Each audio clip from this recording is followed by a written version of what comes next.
When we die, our soul departs from our body. And the soul goes on a journey that has many stages to it. And for the beginning of this khutbah, I want to focus on one stage of the journey of this soul. And that is when the soul descends into the grave to be reunited with our bodies.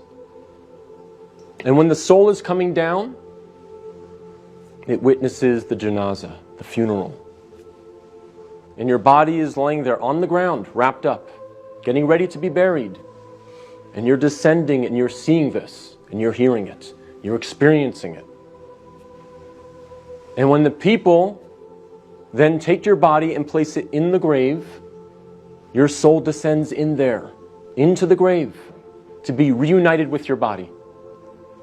And then your loved ones, your friends who were there at your janazah, they will start shoveling dirt, start picking up dirt with their hands and placing it in the grave, throwing it on top of you, and you will feel it fall on top of you.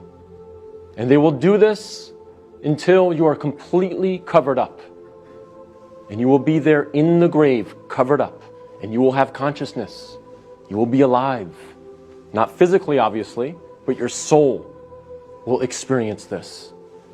And then after your family makes some du'as, and they say some nice, kind words about you, they'll walk away. They'll leave. And you will hear their footsteps, as the Prophet, peace and blessings be upon him, said, that you will hear their footsteps as they walk away. And you will be there alone, in the grave, by yourself. Darkness, silence. What happens at that point? Two angels come to you, Munkar and Nakir. And they ask you three questions. Perhaps the most important questions you will ever be asked, and the three most important questions you will ever answer. And those questions are, what is your deen? Translated as, what is your way of life or your religion? Who is your prophet? And who is your Lord? Not necessarily in that order, but those are the three questions. And if you answer these questions correctly, all three of them, your stay in the grave will be one of peace. You'll have peace. You'll have pleasure.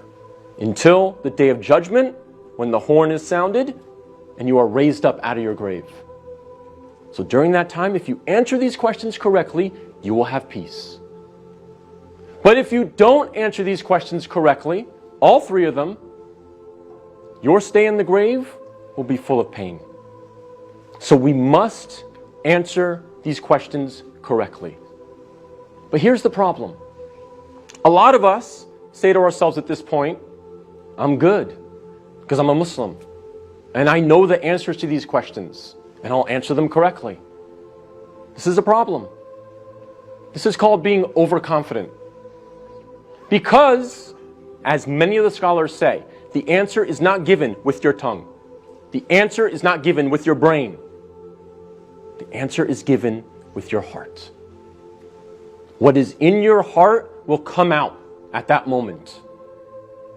And so if you lived your life not praying, not striving to implement Islam, not striving to understand the Quran to the best of your ability, if you spent your life not really striving to be a Muslim, a true Muslim, trying to practice, then Islam really was not in your heart. So we have to make sure that we're striving, again, to the best of our ability. I'm not asking for perfection.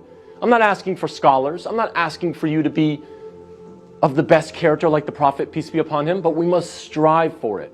So that on that day, when these angels come to us and they ask us these questions, what is in our heart will naturally come forward. The answers, the correct answers will come forth. And not the answers of, I was striving for something other than the pleasure of Allah. So we have to make sure that Islam is in our hearts, not just on our lips, not just in our mind.